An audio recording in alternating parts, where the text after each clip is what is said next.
Oh, you know what? I want to switch it. Hang on one second. Where's the view? Gallery. There we go. I've decided I don't like the speaker view. When I'm watching a conversation, I like to see both people on the screen the whole time Yeah, versus it just being one person. So there we go.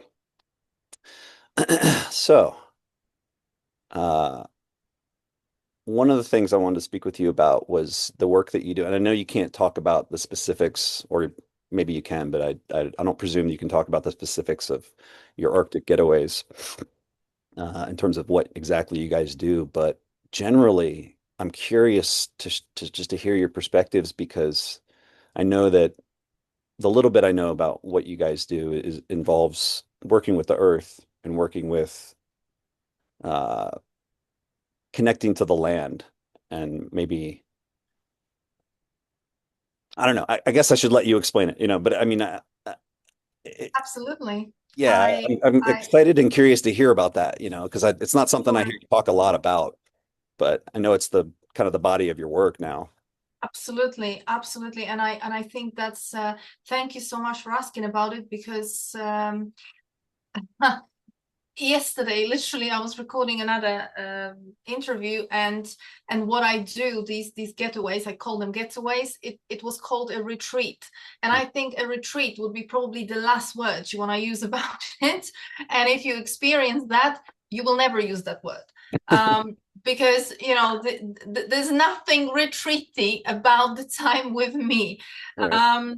And that's the point, so the those events, those getaways, especially I kind of switched gears, I shifted gears this year. So I changed the formula from storytelling, which is what I kind of used to do during interviews and workshops, kind of explaining things, teaching things. That time is kind of over. That time is gone. There's only so much that can happen out of a storytelling. So I've shifted gears, and what I do now is I actually do the kind of work that erodes the matrix architecture within a person. Mm. So the best way to describe it, although maybe that's not going to be very useful, is that I um, create certain conditions. I team up with the land and create certain conditions that apply pressure to the person, to the architecture that lives in them, and that matrix aspect of that architecture that I just call the parasite that kind of took over, right? It's like your second brain. And I create conditions in which that architecture, that aspect, that parasite gets starved, gets collapsed. Hmm. Why? Because a lot of people are talking about exiting the matrix and the matrix itself, being free, sovereign, etc. But when you actually look into what does it take to be free, what does it take to be sovereign, what does it mean even to be exiting the matrix, I think there is a lot of maybe misconceptions out there, or perhaps the scope of it is not fully understood. I think a lot of people talk about the external aspects of the matrix, all the structures, the power structures out there, how we are enslaved in that kind of almost physical out their way. But not many people remember that most of all, the matrix is within us. We are infected with the matrix, and that is why astrology works, numerology works, and they, as a code, as a mathematical, literally mathematical representation of something that can be told about us, that if that context was not there, it shouldn't be possible, right? It shouldn't be possible to predict things. It shouldn't be possible to classify a person in a certain way, that this is what they are like, these are the tendencies, this is what they most likely experience in childhood, these are the patterns, these are the things that keep repeating in their lives. So the code, basically the code that you have received upon entry. here.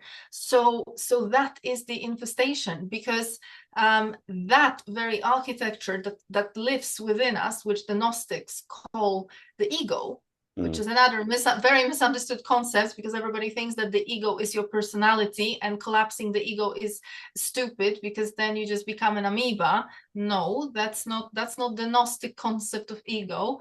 It's very much in line with the infestation by the matrix, so with that programming, conditioning, trauma, patterns, etc., which are when they are poked, when they are pinged by the matrix, there is a response within us that creates certain emotions, effectively: fear, anxiety, jealousy, shame, guilt, all that kind of low vibrational content, which, well, let's call it lush, right? As that term has been coined already. So that is the food. That is what the controllers of this matrix, that's what those that design this prison, that caught us into this prison, matrix prison, that's what they want. So this is how it all works together.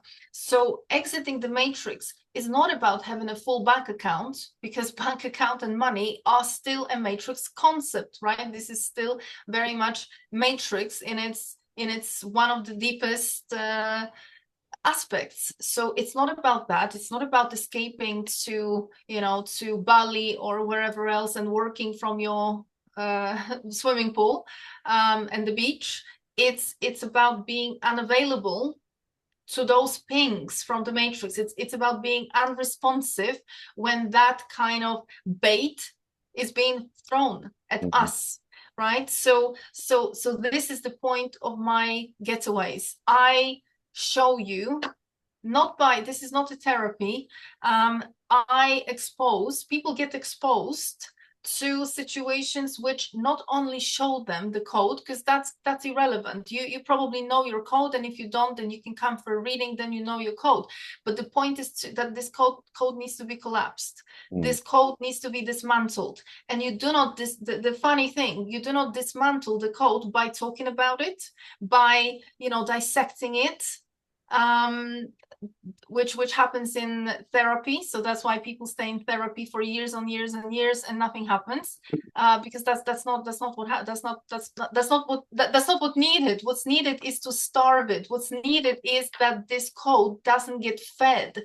So when you apply sufficient pressure, and this is precisely what I do at those events, I'm not a therapist, I'm not a psychologist, I do not have to follow any script, I do not have to behave, I do not have to be nice, but I have to be real.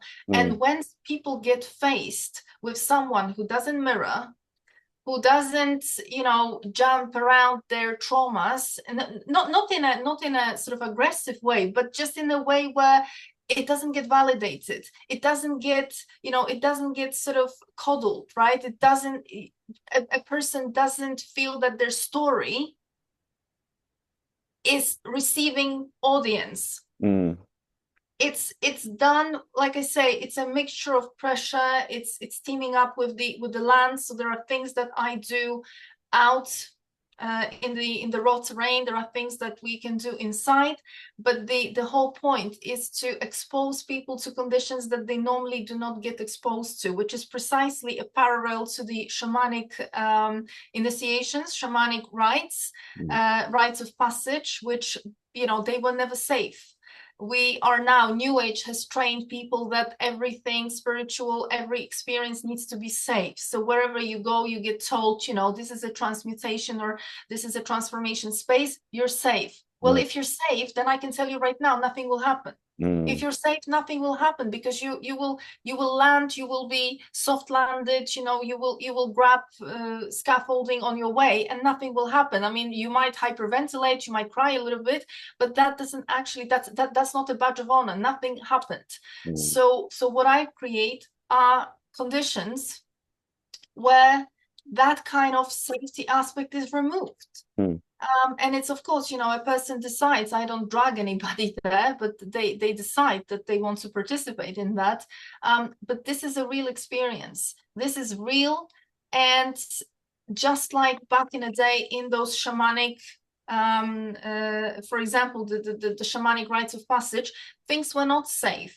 Hmm. You know, you had to face your fears, you had to face whatever story you were holding on to, right? So your architecture would crack. It doesn't crack because it's safe, it cracks because it's an unknown territory. It's because somebody doesn't react the way people normally do. So that's the simplest way to explain it, but this is how I work, this is what I started doing. And effectively the point of that is obviously to you know, people leave my events a different person than who comes to the event, and that's the point. So you don't come with more, you don't leave with more, you leave with less, and that's the point, right? So Hmm. so that kind of scaffolding, what you get triggered by, what you're available to react, or you know, where you still are playing the game not in your favor, that gets dismantled, or at least it gets some strikes, you know, like the tower card from the tarot. Right. And so that architecture is now shaky, and the collapse is imminent. Love that. So there's two things that come to my mind that I want to explore a little bit more, if you don't mind. You say that you team up with the land. Mm-hmm. Can you explain that a little more? Absolutely. So you see, there's a very specific reason why I have been doing these events so far in Lofoten, up here, the Arctic Norway. It's not because I live here, and it's convenient, because Norway is probably one of the most expensive countries in the world. So if I wanted to look at things, you know, from a sort of perspective of margins, etc., this is not the place to do it. Yet that's where I have been hosting it, and that's where I continue to do it, because there's something very, very special that happens here, that happened to me as well. So I have been through, I've experienced this myself, and I know the energy of the land here, something very, very special, something very specific, which, by the way, I explained the very mechanics of it in my webinar, The Final Gate. So if somebody wants to understand everything about it, you can watch that webinar. But to kind of explain that briefly, the matrix is kind of like a layer over something that's underneath there. Perhaps we can call it the real world, or actually it is matrix as well, because the word matrix, if you look into etymology of that word, it means the mother. It means the womb, if you look a little bit deeper. So this false matrix hijacked the original matrix, including the word, as always, inverted, because that's what they do. And they started using, right? And they started sort of operating from that place. Whereas back in a day, and still now, there is something very real underneath that fake structure, something that we, in a way, have been buffered from, we have been in a way disconnected from. And what the Gnostics talk about in terms of the collapse of the ego, the death of the ego, is effectively death or collapse of that very matrix overlay false architecture, so that we can touch the signal, so that we can touch that original architecture underneath, that original matrix underneath. And that sort of field, that raw terrain underneath, is very much what can also deliver that kind of collapse terrain for the architecture of a person who is coming with you know, fully, of course, infected with that programming, conditioning, etc. So here in Lofoten, this is one of those very special places, that original signal, that original matrix, that real matrix underneath, it can still sort of come through to the surface, and it can still strike you. So that's what happened to me. You see, I have been almost in a way cold up here in 2017, which was a very special year. And that's when things happened to me, because very quickly after I moved up here, my whole corporate oil and gas past life got dismantled very, very quickly. And at the time I had no idea what's going on, right? Because you kind of, that's all you know, and you're trying to desperately hold on to that version, because that's all I knew. And of course that was giving me safety in many ways. But there was no return, which that's unfortunately something that I had to learn the hard way, because you're kind of navigating blind, right? You don't know what's going on, you just have to keep walking. But now looking back, I understand exactly what happened. So if this terrain could strike me and could take me on the most important, I wouldn't even call it a journey. It just took me through a process that was the most important probably in my life, a process where, all those, maybe not all of them, but a big chunk of that false matrix overlay cracked, so that something real could touch me, so that I could reconnect, so that I could actually start acting out of not this false matrix programming and that false agenda, but out of something real. Then I want to offer that experience to everybody else. So this is what I call teaming up with the terrain. I do not sort of, I don't want to take the credit for what happens here. I can only help apply pressure, Mhm. but the terrain is really what makes the difference, and that's the place. And Mhm. recently I've discovered another site, and that's the Portugal island we spoke before, Portugal island of Madeira. It serves slightly different purpose, because I would say that Lofoten is very much beautifully designed, or perhaps that's the terrain itself serves the function of that kind of collapse of the architecture. But Madeira is more like a ignition, sort of womb fire, where you activate the creation. So of course, if there is something that still needs to be dealt with, Madeira will sort it out, but it kind of gives that, it activates, I have never felt as free in that totally different sense as I did in Madeira. It's like unbound, Mhm. unbound creation, unbound experience, where nothing feels like it can hold you back. Like issues, problems, they're nothing. It's Mhm. just like you really, really, truly understand, not even intellectually, but you kind of really start to embody what it means that everything is possible. Mhm. And that's the experience that I have gotten in Madeira. So I feel that it serves, it's like kind of forging in fire, right? You've been held to the fire in Madeira, and what needs to fall off falls off, and then you kind of bake something out of what's left, which is Mhm. amazing. So I've started now working with both. Right on. Interesting. And do you feel is that kind of like something, I I don't know if this is the same concept or something related, but the idea that a lot of these sacred sites were built on specific spots because of the energy coming through that spot, either it's ley lines around the planet or something about that spot that, like they say that there's an aquifer underneath the pyramid at Giza, that is part of the reason why that was built in that spot specifically is to, create the right conditions with the land to manifest something, whatever it might be that they're Um, going to create. so so I think that this is an interpretation without sort of maybe sufficient understanding what's underneath there.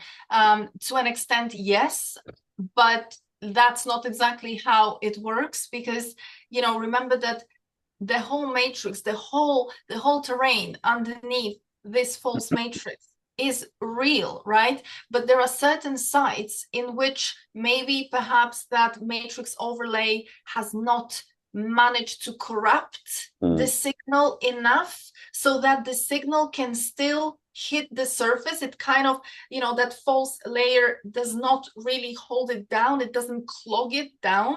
mm, And I feel like in some areas that is still very much sort of active or alive. And I also do believe that right now, since 2017, I mean, that is precisely what the end of the world as we know it is about. There's a sequence of different events. There is an activation of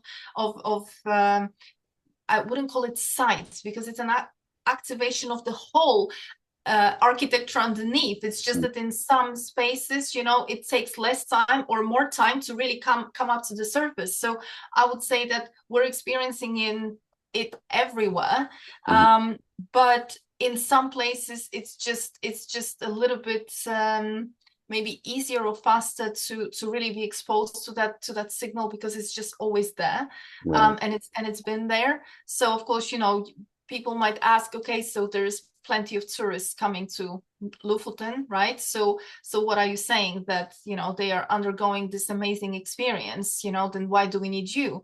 Well, I don't know what experience they are undergoing, but I do know that people find Lofoten absolutely amazing, and it goes beyond the beauty of the landscape and the absolutely spectacular nature.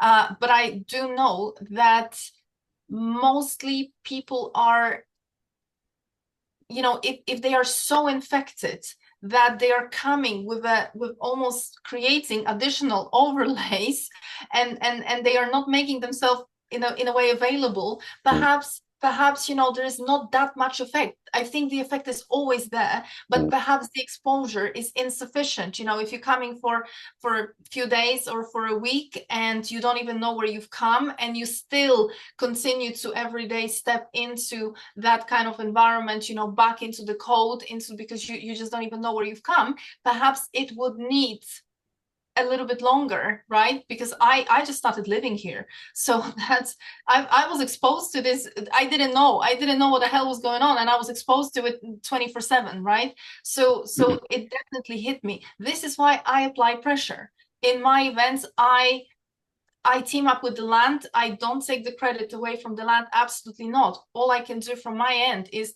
I happen to be able to apply enough pressure to crack things. And I've had people that cracked within 72 hours. mhm. I just came back right now from an event where, I mean, I never publish any pictures from those events on purpose, just to kind of protect the privacy, and to respect that people may not want to kind of those events, like I say, these are not some kind of new agey circles dancing around the fire nonsense. These are these are spaces where people, we get, it's blood and tears. That's what it is. Yeah, So just to honor that, I never publish, and I don't really want to speak about people's experiences, but I can tell you that things can happen within 24 hours, no problem. right on. I guess depends on how ready someone is. um I don't even know if it's readiness, because what defines readiness? I have people who come and they want it. Wanting doesn't necessarily always translate to some kind of availability of the Mhm. architecture. It's almost like, I don't know where you are. I can only keep shooting at it, and at some point it will collapse, but I don't know where you are, Yeah, So wanting it doesn't make the structure more or less stable. It's sometimes I've had people that resist it very hmm, much, and they were actually the easiest to crack. mm, interesting. Yeah, that's why I use the word ready versus want, right? Because it's like Right. it's not necessarily about, oh, I want that, but are you ready to do the work, right? To actually, Well, but what is the work? What is the work? Because that's another, to me, that's another Huh, that's another trap, Mm, because the work suggests, like, there's some kind of process that the person consciously needs to enter and perhaps, face something, deal with something. It's I know it probably sounds really, really mysterious right now, but well, then come and experience that. But I don't do work either. I don't take people through work because that kind of sounds like therapy, right? Like I leave people to think about their behavior or something like that. No, not really. It's when I say apply pressure, um, you don't crack the architecture by talking it out with someone, by presenting, intellectual arguments to convince them to behave differently. That doesn't touch anything. That's therapy and doesn't do anything.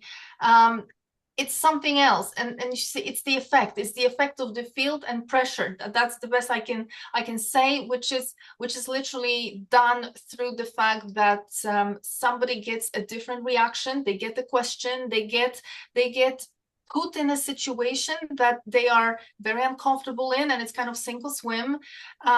They get exposed, they get perhaps they get, they get faced with certain circumstances, they get confronted in a way that they normally don't. mhm. And that is a mixture. I mean, that's the best way to describe it. It kind of sounds like, well, then that's nothing special. Well, I don't care if it's special or not. I'm interested in the results. Yeah. I guess I think about the word work in the context of being able to stay in a state of discomfort for the ego, let's say, or whatever. You're just like, I Right. don't feel good in this space. It's Yeah. divisive, but being able to stay there and then reach maybe a place of surrender to it. Right.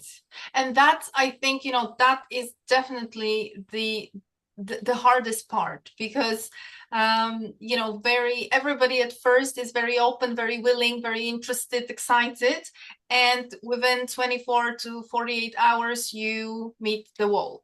Hmm. And the wall is, the person trying to hold on and defend and protect themselves and resist, and Hmm. it effectively does the ego, right? But that's the program, that's the parasite fighting. I mean, if anybody ever did a parasite cleanse, that's not fun.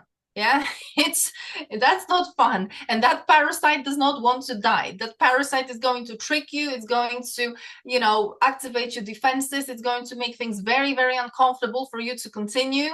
And that's why I call it literally a parasite, because if anybody ever did a parasite cleanse, then that what's that like, and the stages that you kind of go through. And literally, there is a in everybody there is a moment of resistance. There is a moment, there's that kind of time where they will push back and they will try to escape, they will throw bait, meaning they will start talking about issues that are not issues, that they are not the issues. Yeah. So you just have to really be able to navigate and just see through it, right, and be able to kind of pull them back to what they need to face, rather than the bait that they're trying to throw at you. But in the end, you kind of it's almost, it becomes a bit of a journey, right? It becomes a bit of an ordeal, I'm not gonna lie, Hmm. for them.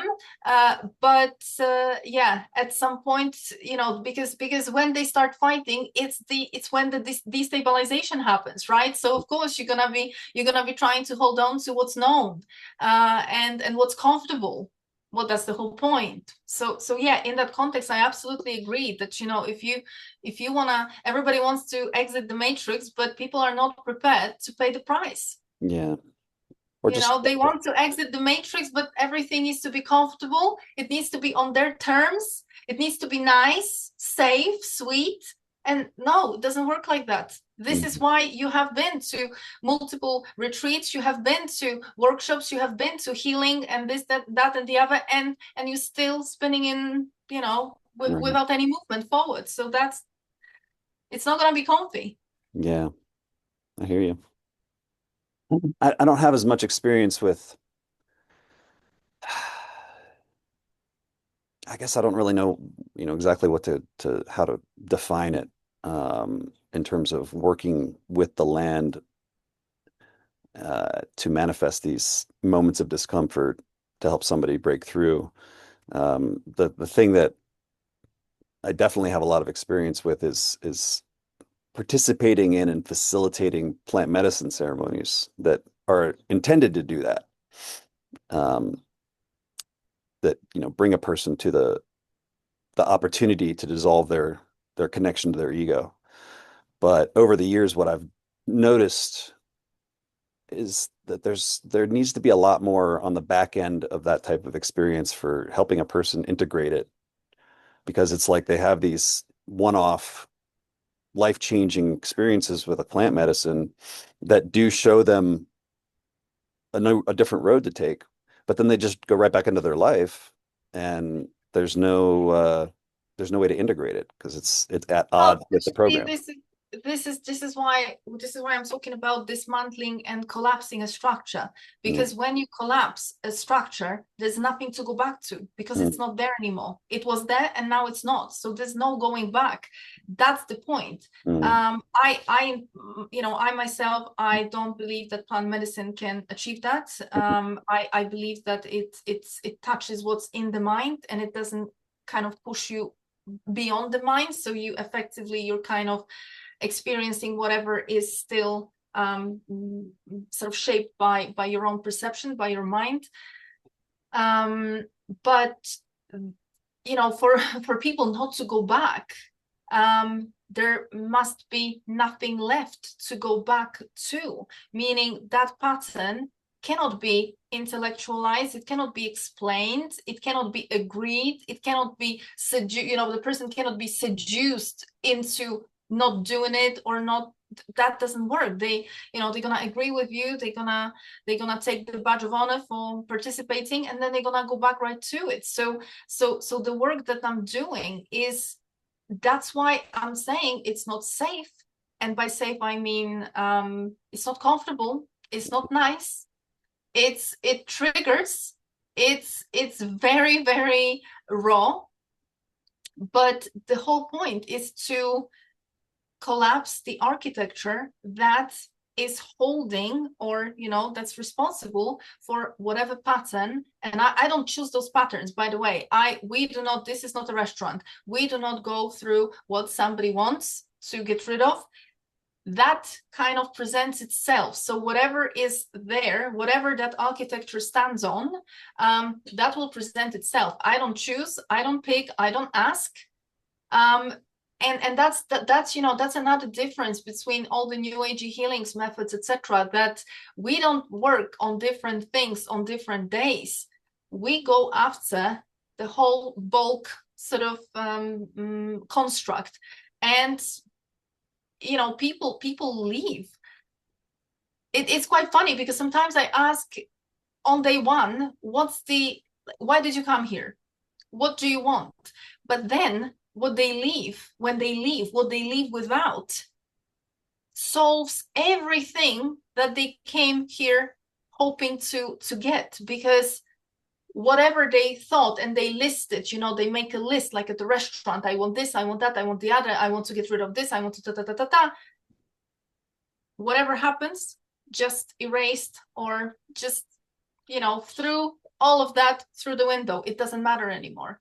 So that's what I like, because I don't need to choose. I just stand there and I apply pressure. mm. Very uncomfortable, real. Yeah. Yeah, If you can face the fire and not run away, you're not gonna be the same person at the end. for sure. Have you ever taken a plant medicine? No. Okay. I think you're I right. have I have tried I have tried one time. You see, I tried one time the so-called Viking mushroom Hmm. here in Norway. So the I've not tried any of the ayahuascas, etc., but I have tried the Viking mushroom. Hmm. And the reason for that was because I wanted to see what is the difference, what is going to be the difference in what I can see, what I can access, with the plant, right, with the mushroom versus without. Yeah. And having taken, and no, it wasn't a microdose, no, it wasn't done in the wrong way, it was done in the right way.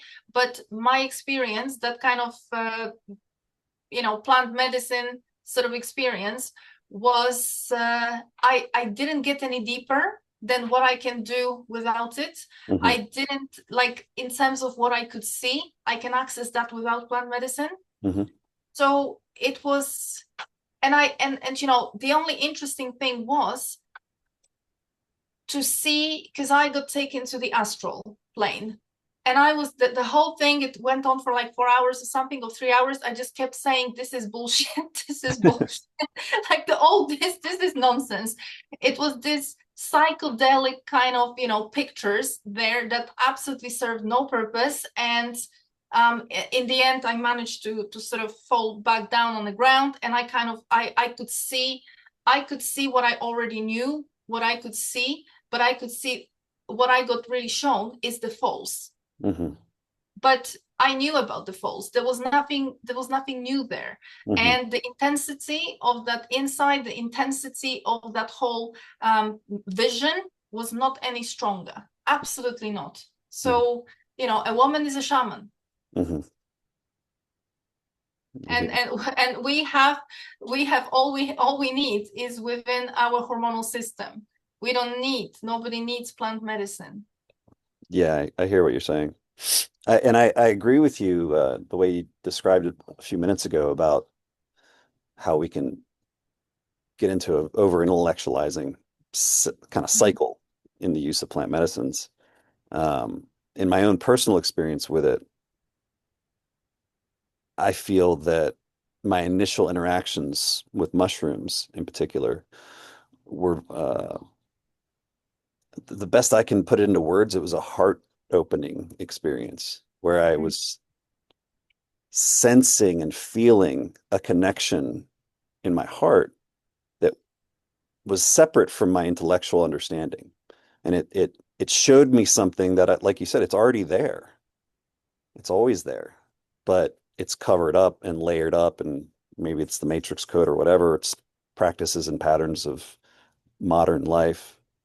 But the plant medicine, it's like a hammer or a screwdriver. It's a tool that, from my perspective, that allows a person to access a connection to their authentic frequency, or whatever you want to call it, their authentic signal. Um, and then that's it. That's what it offers. Ultimately, it's not going to solve a I problem. I don't really agree. I believe that that's what it would be in the cleanest form. Hmm. And by that I mean, the shamans, right? They would sometimes take some plant medicine and they would have all sorts of visions. And but the shamans are already collapsed. Hmm. The shamans are not infected with this parasite. So I do agree that they potentially, if they especially males, if they take that, then that is going to take them, and expand their experience. But most people who are still very much infected with the code, they are going to have the experience within that infestation. So Hmm. they're going to perceive certain things in a certain way, or they're going to but it's still going to be a projection of the mind. And there's been a lot of studies done on that, which are actually outside of the main narrative, that say, that's also been my experience talking to some people who took ayahuasca or San Pedro or whatever else, and they didn't have any fabulous trip. They Hmm. actually had a bad trip, Hmm. or they had a trip which, when they told me, clearly they were not able to push past their own programming. Hmm. So, for example, I know of a woman who took ayahuasca, a woman of a very religious background, very kind of Bible-oriented background and teachings that you can imagine, the serpent and the Eden and man, woman, this is bad, this is the Satan, etc. And she when she was exposed to ayahuasca experience, she saw the snake. Hmm. And we know, right, that the snake in a context of the Bible, in the context of Eden, well, that's not the Satan, that's not the terrible kind of the devil, right? It stands for something that's actually deeply feminine. Hmm. That's what the myths also carry. And this woman still, even though she had this ayahuasca, right? So if those plant medicines are truly gateway, then she should have been shown the truth, and she should have transcended her own limiting beliefs and religious programming, and she should have, gone beyond. She didn't. She Hmm. got scared of the snake. She sort of she stopped her experience there because she got scared. She in that experience she thought it's disgusting and scary. Hmm. So what's going on, right? So that's the point. I don't really see plant medicine working that way on everybody. I think that you have to be at a certain place yourself to maybe experience something beyond, but not necessarily that it's very needed. But most people will meet their own mind. Hmm. Yeah, no, that's been my experience with facilitating, and just observing various people and the reactions that they have to the medicine. It's and it's one example I can give is combat soldiers who have been through really horrific stuff.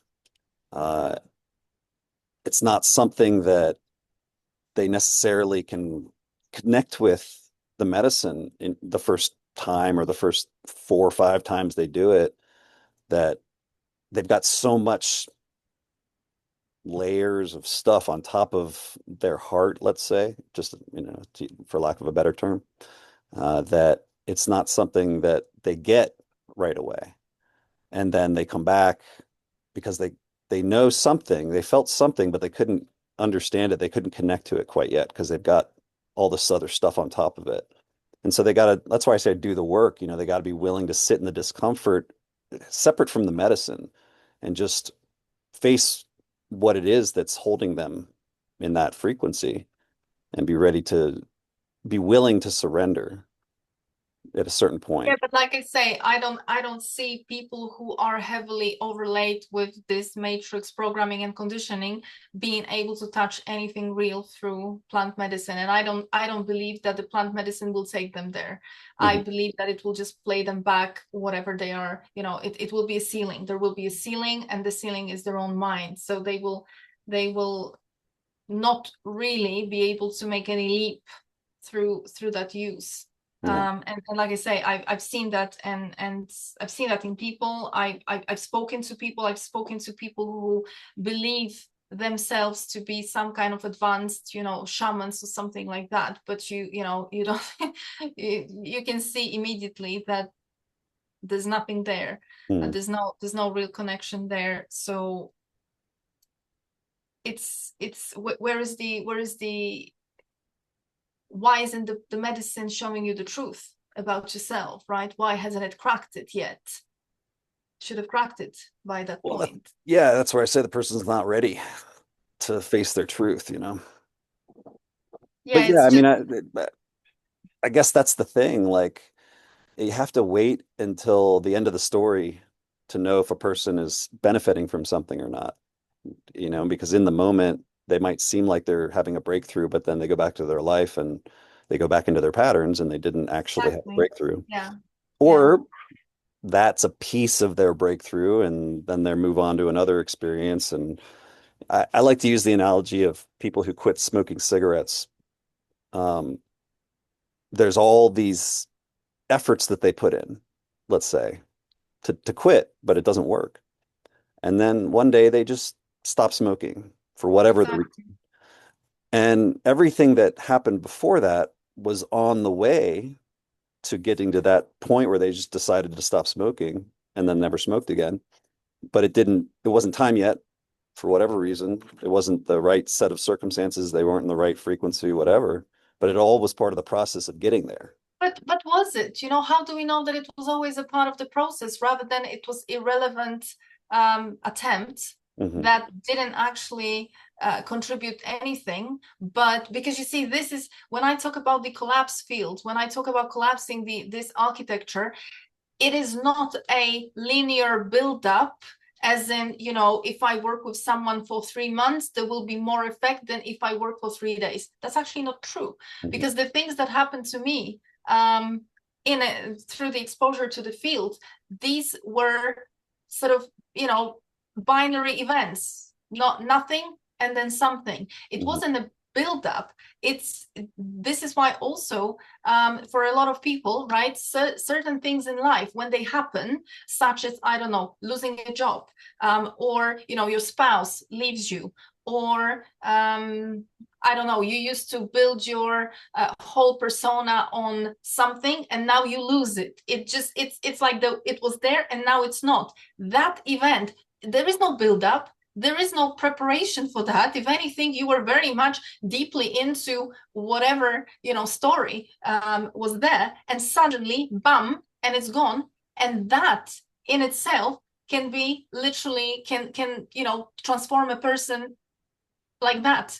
Hmm. So are we just telling ourselves a story that everything has a meaning, every single event is another brick, that is a building block towards something? Maybe I honestly, I mean, I used to think like that, and I know that we romanticize that everything is a process, everything is a journey, but I've left that behind now, because I have seen things, I have seen people quantum leap from one day to another. So there's not been any, there is no build-up, because they come from a place of absolute one sort of position towards something, and the next day, because something dropped, something collapsed, it's a totally different person.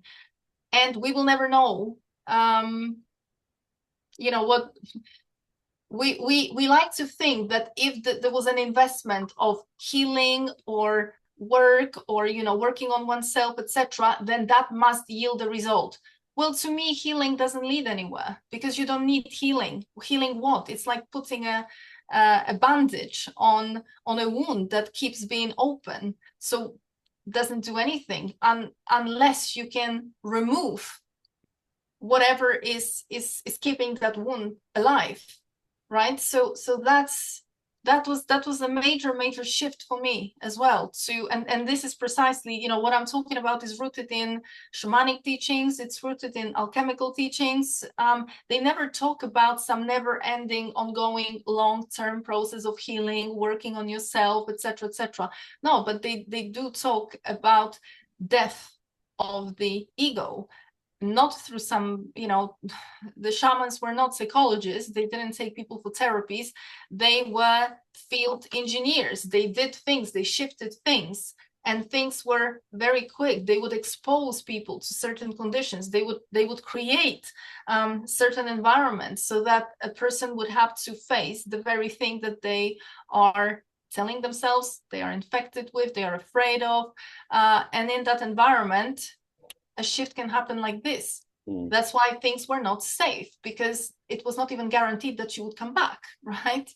But right now we are dancing in the healing spaces, and all these transformational spaces, with everything being beautiful on your terms, on your time, etc. That's an illusion. Hmm. I definitely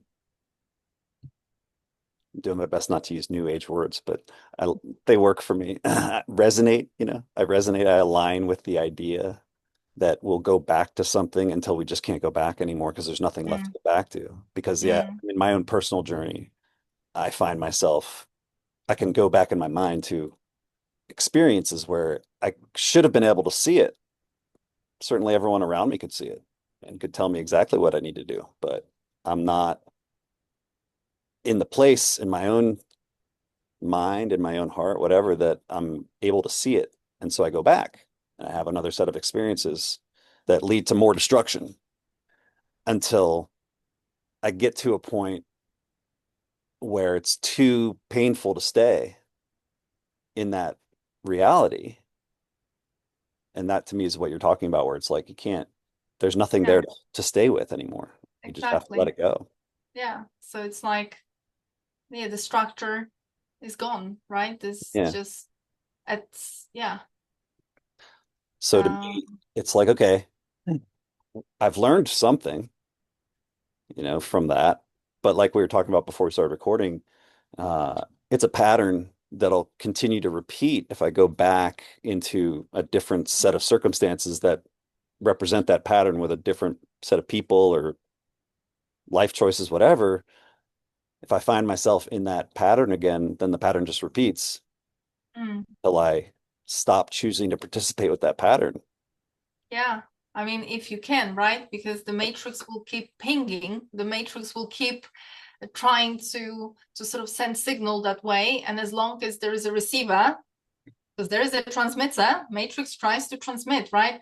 We are the receiver. If the receiver is there, if there is somebody available for that ping to land, well, that's how the system works, right? But Yeah. the point is to that's the whole sort of mechanics of what I'm doing is that we remove that architecture that's available to respond. Hmm. So the ping just lands into void. That's the point. That's how it works. So this is not healing. This is removal. Hmm. Hmm.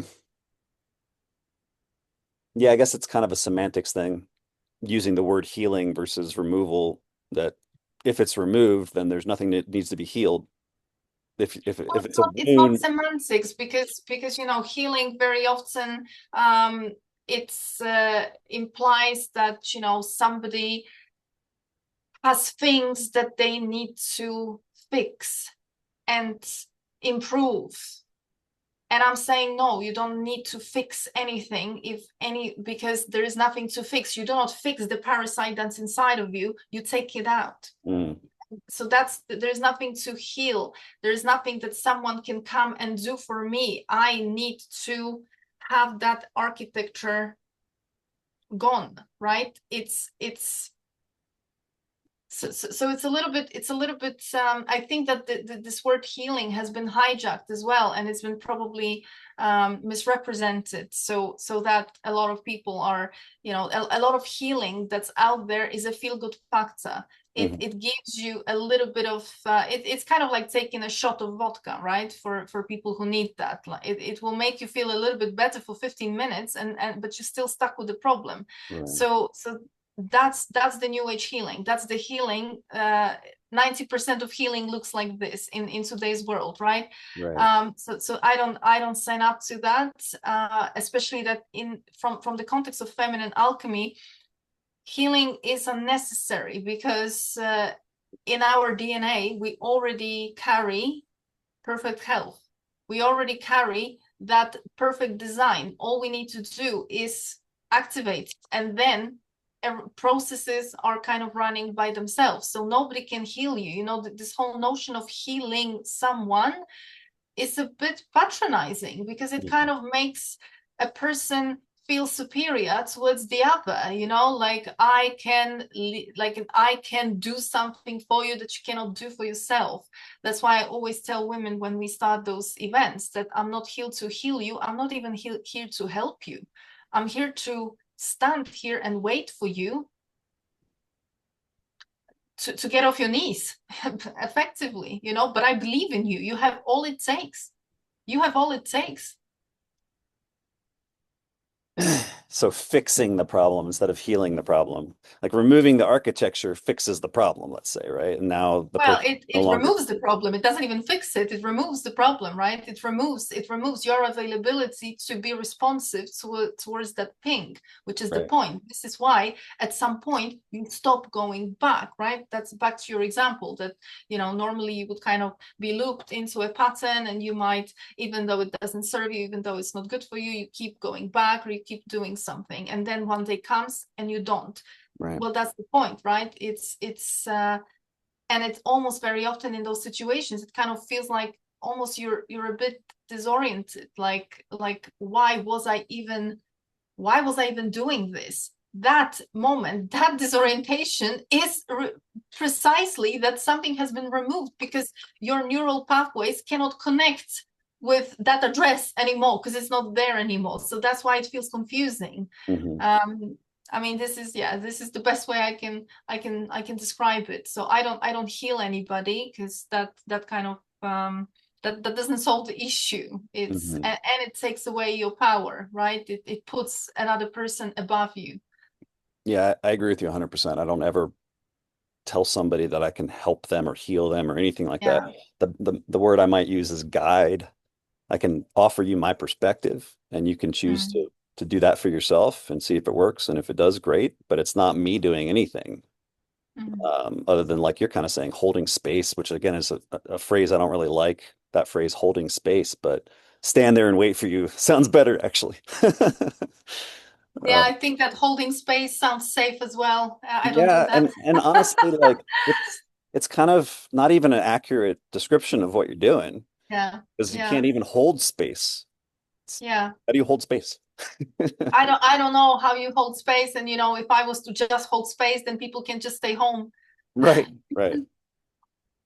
So, but what you said a second ago takes me into something else I wanted to talk to you about, because it is ultimately, that's in my favorite way to talk about the parasite or the archons is the Native American concept of Wetiko or Wetiko, which I think we may have talked about in the past, but I love it because the Native Americans internalized the issue and talked about how it's a it's a battle. The battlefield is inside of us. It's not Mm, it's not outside of us. I mean, it can exactly. externally manifest outside of us, of course, but that at the end of the day, it's our own conversation that we're having inside of ourselves with whatever it is we're talking to. And it's those temptations that come in that kind of want to hook you into a pattern of behavior that leads to bad things happening in your life. And Yeah, it's which is us. precisely why I say that, Matrix is not so much out there, it's inside of us, right? We are Yeah. infected with the Matrix. So Yeah. I mean, that's precisely the where that comes from. Yeah. Yeah. And it's up to us to choose different patterns, just to Mm, recognize, hey, you know what? Drinking that vodka feels good for a few minutes, but the next day I feel like crap and it's killing my body. And just recognizing mm, there's another way, and I'm gonna stop choosing this way and choose a different way, you know. But those patterns don't actually go away. At least that's my experience. They don't actually go away. We're just not choosing them anymore. But if yeah. we, I don't know if you ever saw the movie A Beautiful Mind with, it's the story of John Nash.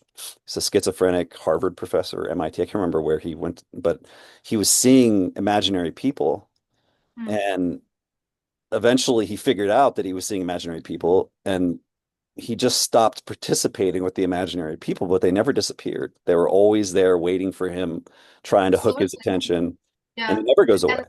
And that's also uh I strongly agree with that, the Matrix doesn't stop to ping you. It doesn't stop trying, right?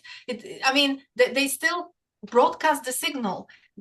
It's you that needs to be unavailable for the signal to land. Mm, So, you do not stop them from sending the signal. It's just that it's like the signal kind of hits the wall and disperses, right? It doesn't get anywhere.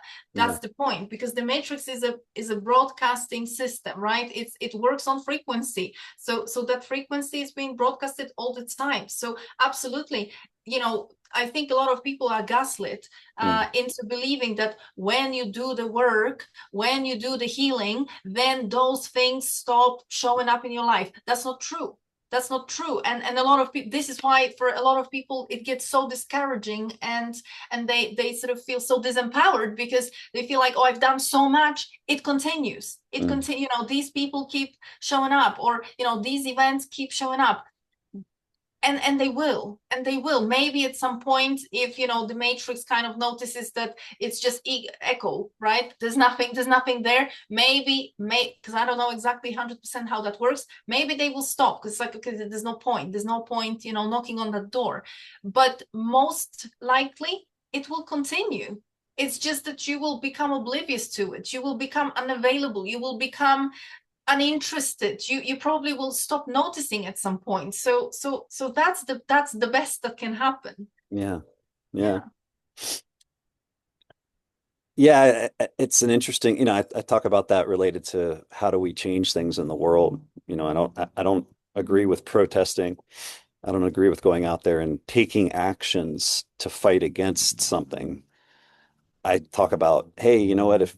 If we don't like McDonald's and we want McDonald's to disappear, then the only way that's going to happen is if everyone decides to stop going to McDonald's and stop participating. And then McDonald's is just going to go out of business. We don't have to fight it. We don't have to protest it. We don't have to try to change it. Just stop participating with that energy and it'll more or less disappear from your reality. Yeah. But in certain aspects, that's an external metaphor. But yeah, I mean, I think it's just something that doesn't get talked about very much in the community of people working on these things is that these things don't go away just because we achieve some milestone. Mm. That it's an ongoing journey that Yeah. never ends. But yeah, I mean, I guess what I feel like for my own journey, and I've been working on things for over a decade, and I felt very far along until certain things came along to show me where I'm not. And that's part of the awareness that's grown in me of that, hey, you can make different choices and you can head in a different direction in your life and your life can benefit from that. But don't get complacent because these other pings, I like that word, uh, Yeah. are always going to keep coming. Or maybe and I feel like the the system, the matrix, it doesn't work with the concept of time. It doesn't care how long it takes for things to play out. It doesn't, time's irrelevant to that from that side of things, I feel like. So yeah, you're right. Like it'll keep trying until it doesn't seem to have an effect anymore, but then it'll just try something else that's new to you that you haven't seen before, maybe. So Yeah. But I do believe that, because if we follow that logic, we kind of also um fall into that trap that everything is a never-ending journey. You're gonna be collapsing things till the end of your life, and there's gonna be new things and all that. Well, the good news, I think, is that at some point, which is actually not far into doing really the right things, you really start reconnecting with the raw matrix underneath, with the real matrix underneath, and something starts to speak through you, something starts to come through you. And it's that fire that the Gnostics talk about. That fire needs to come back into you and burn everything in. So the good news is that you kind of have to do just a little bit to get rid of that false structure, so that something a little bit of that fire can start touching you, so that it can start working from within. So effectively, it's not that you are just expected to go through this process forever and ever, this never ending journey, but very quickly you start feeling something real inside of you. And you know if you focus on that, if you become available to that signal coming from the raw matrix, which is trying to bring in and materialize something that is effectively taking down this matrix in ways that we cannot even articulate, we cannot even imagine, right? Because we kind of think that we have to go and demonstrate, and we have to find this matrix, and we kind of think in a very linear way, like the more I do, the more effect is going to be there. But actually it's more, like it kind of seems seems to be quantum leaps that can happen, which is much more effective. It's just Mm, that perhaps our perception and understanding of exactly how it works is just not there. So for that reason, I'm saying, be available, right? Make yourself available, collapse enough of that architecture so that you start touching something real. Let that real come through you, because the alchemical teachings and the shamanic teachings are not talking about work that lasts forever and lifetime and going on and on and on. They talk about shamanic rites of passage, and that's a singular event. That's an event. And then something cracks you open, but it needs to mhm, crack you open, right?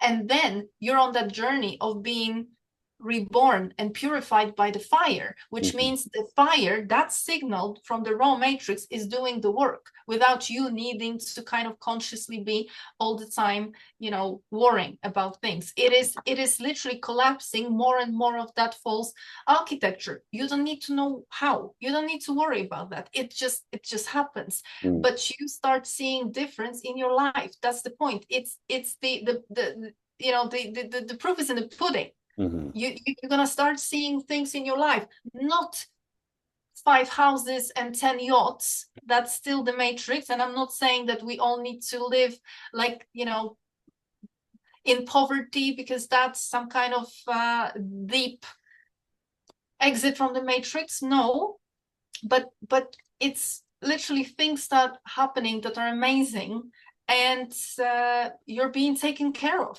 one way or another. You're being taken care of. You clearly are being called to be available to something bigger that tries to uh, manifest from you, through you, not even from you, through you, which goes beyond whatever life purpose that you think you have, because suddenly something comes through. and mhm, and that's, to me, is that's why we are living right now, and that's what we should be available for, because we probably consciously with our minds cannot conceive the best ways, the most optimal and the most efficient and effective ways of dissolving this matrix. Perhaps we might be even wrong about wanting to fight it, wanting to take it down, because it actually doesn't work like that. So I just, yeah, that's where I am. That's where these teachings have been concluding. And I honestly, to me, I see the results in my own life. I see the results in the lives of women who have touched it. And there's just no mind unnecessary concept is going to replace the real experience. mm. I hear you. Makes me think of a quote. What you just said makes me think of a quote from Joseph Campbell, the guy that came up with the hero's journey concept. Um, that he said, you have to be willing to let go of the life that you have to Mm, be open to the life that's waiting for you. Something exactly. like that. I'm probably misquoting him, but Yeah. that's the concept. Um, and that's definitely been true in my own life too. And that takes me back to what I was speaking about related to the way that it works inside of us, works through us, Yeah. in both capacities, ultimately. Like, you felt called to go up there in 2017, for example. Mm. How do you know that the calling that you felt is the raw matrix versus the archon matrix, right? Like, how do we figure these things out within ourselves? Because it can use the raw system to confuse us in certain circumstances, let's say, to make us feel that we're being called to something authentic. And it just all the signs and synchronicities and kind of thing, can support that, let's say, only to find out that, oh, no, that actually wasn't a genuine calling. That was my ego again. And Well, that kind of thing. I hear that a lot, right? Like, how do you know where it's coming from? And well, the answer that I have to that is that the raw signal calling you, the raw matrix kind of guiding you or trying to navigate for you, versus the matrix. The matrix is very clever, as in they have the technology, they have all those things, but actually when it comes to how they try to work through us or influence us, they're quite infantile and primitive.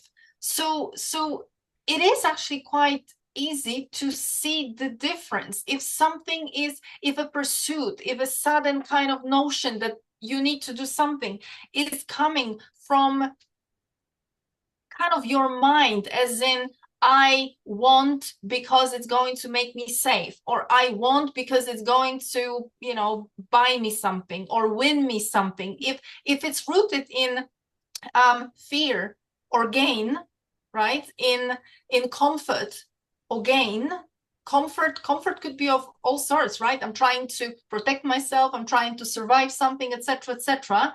Then it's probably coming from the matrix. But if it's kind of something that's almost like driven by circumstances, where there is an element of discomfort perhaps, and you're still doing it, and perhaps in other circumstances it's literally driven by inevitability, Mm. like you just need to do it, that's it, that's what it is. And very very soon after you're gonna find out, you know. At the time, and I think for people like us, when we already know what's going on, right? But when I was going through it, I had no idea. I wasn't where I am my whole life. I was actually where I am for quite a short time, given my whole life, right? So in 2017, when I was still in oil and gas, and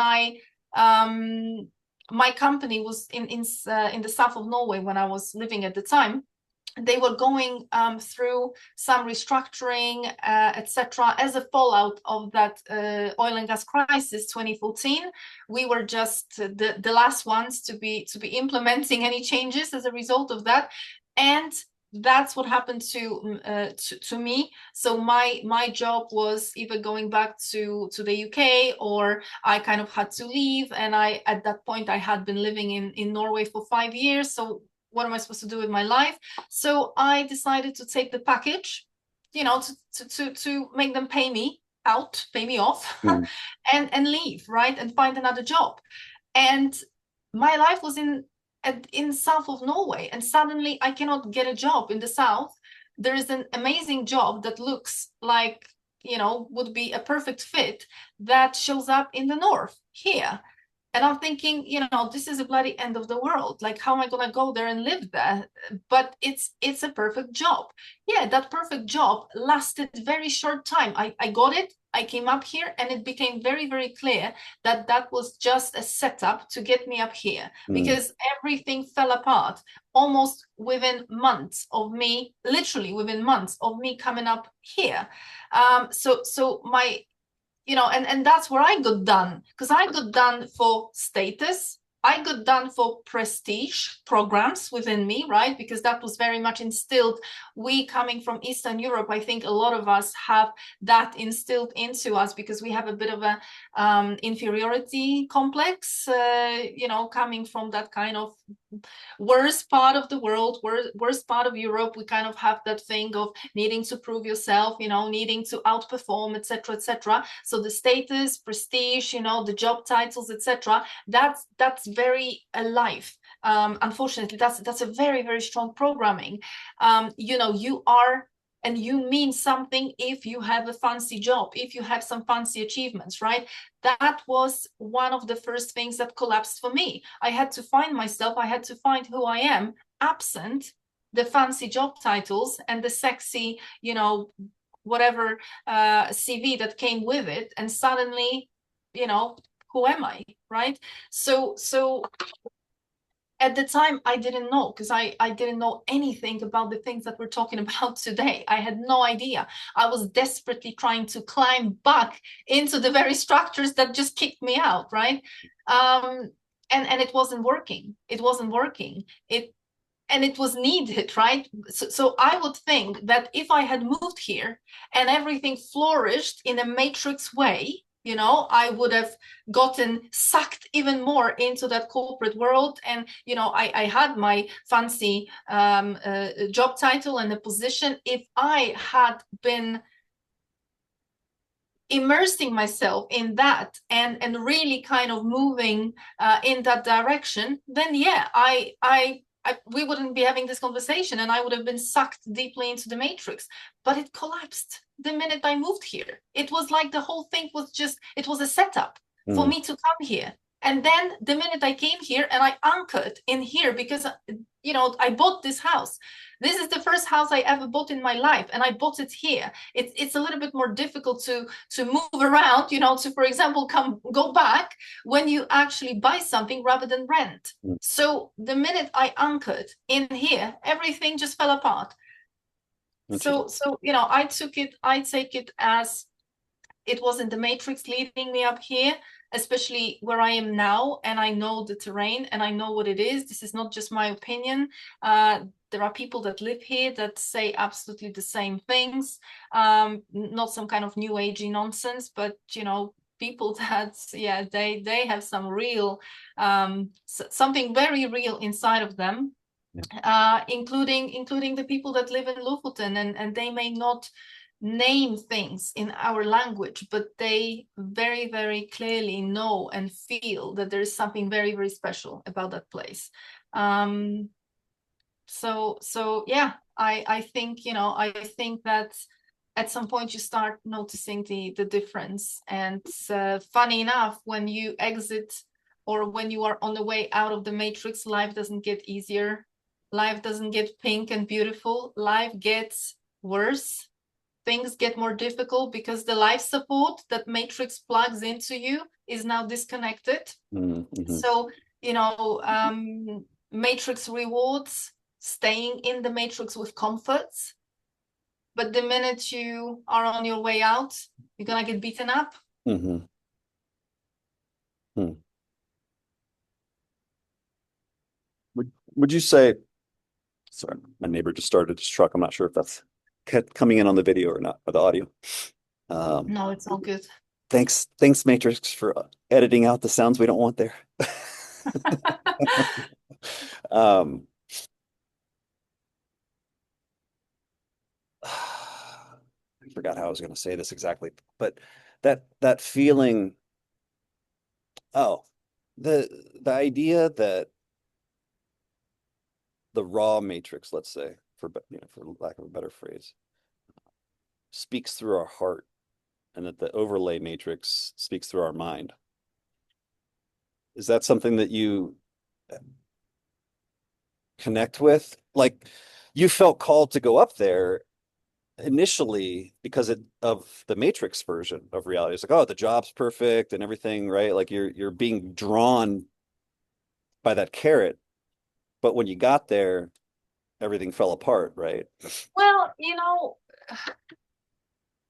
who knows? Because one might argue that if it was truly matrix, then why destabilize me in the first place? Mm-hmm. Then the job in Stavanger, I was very happy with the job. I had my life there. I didn't necessarily need to move. That was destabilizing. So Mm-hmm. so if that was coming from the matrix truly, then why destabilize me? Then let me keep the job. Then don't rock the boat. Mm-hmm. Then why something had to happen? It didn't have to happen, right? But it did. So I see things from this perspective as well. But at the time it might look like, well, it's the matrix because it's the job, or it's the field. It's Yeah. the field. It's the raw terrain trying to rearrange, right? Needing to literally cut and paste me somewhere else, right? Yeah. So it needs to make some moves. It needs to kind of, the field, that's the point. Remember that the field, the raw matrix, that has much more power than this overlay. This is why I say that this matrix may be very clever, and it is. It has very advanced technology, but still some of the tactics that they use are infantile. They Hmm. are infantile. We are so much stronger because we have that intuition. If you connect it, if you are truly connected, if that intuition is a true intuition rather than some kind of trauma response, then you will navigate through everything, through the roughest matrix waters. It's not a problem, but you have to be honest with yourself, right? Because most of the time people will seek comfort and they will settle for comfort and gain, which means that your choices, and you will then say that that was intuition. That's not an intuition, that's a trauma response. That's a person seeking safety. That's not a person seeking, that's not a person making tough choices and the right decisions. That's a person who tries to avoid being uncomfortable. Hmm. Hmm. Hmm. I guess you could argue, one could argue that the benefit that the Matrix gets from making things destabilize for you is that's that fear response that it's generating in you. You know, everything's comfortable, and then you lose the job, and you're like, oh crap, you know. And in that moment, anyway, that there's all this. I don't like that word "loosh," but just for sake of Yeah. argument, you know, that's what's happening is that there's a massive generation of energy that they're feeding off of that benefits them in that moment. But I hear what No, you're saying that they're yeah, maybe not able to see the larger plan unfolding behind the scenes exactly, because they're exactly. limited. Exactly. And to be honest, in my case at the time, um, I I mean, there was just so much more to the story, you know, the payout that I received to because I chose to leave was actually perfect because it gave me a down payment for the house that I could buy here. Otherwise, I wouldn't be able to do it. On Mm, top of that, at the time, they realized that they had been calculating my salary wrong, which basically, I don't know, they were applying the wrong tax codes or whatever, and they owed me like several hundred thousands of krona, which is like probably around, I don't know, $30,000. So you know, when you get a chunk like that, and on top of that some kind of compensation, I wasn't particularly scared, you know. hmm. Hmm. I was actually quite, I was kind of, I was maybe a little bit pissed off that things have been decided for me rather than I decided.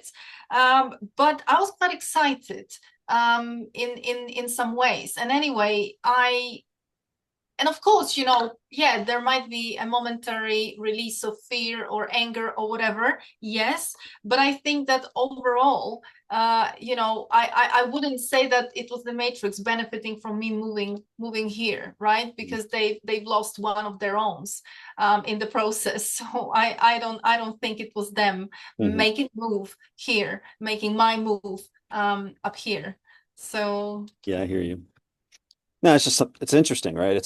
It goes back to something we were talking about before we started recording too, just the paradox of being able to separate out you know, what we call the positive things that happen in our lives from the negative because they're both mm, happening simultaneously or they're yeah. interplayed with each other. Um, and it actually makes me think of another quote that I'm curious your thoughts about this, from a woman that she named herself Peace Pilgrim. And she was just, this is, I forget, this is like the 60s or 70s. She's just walking around America, no money, no possessions, just walking around, surviving on the goodwill of other people. And she eventually wrote a book from all of her experiences. And one of the things she said in there, and I'll do my best to quote it exactly, but I might mess a word or two up, but I love this quote, so hopefully I'll get it right. She said, if the enemy, and speaking about the Wetiko or the parasite, right? If the enemy cannot tempt us through vain thoughts or sinful ideas, then he will bring back into our minds good things that make us feel happy and positive.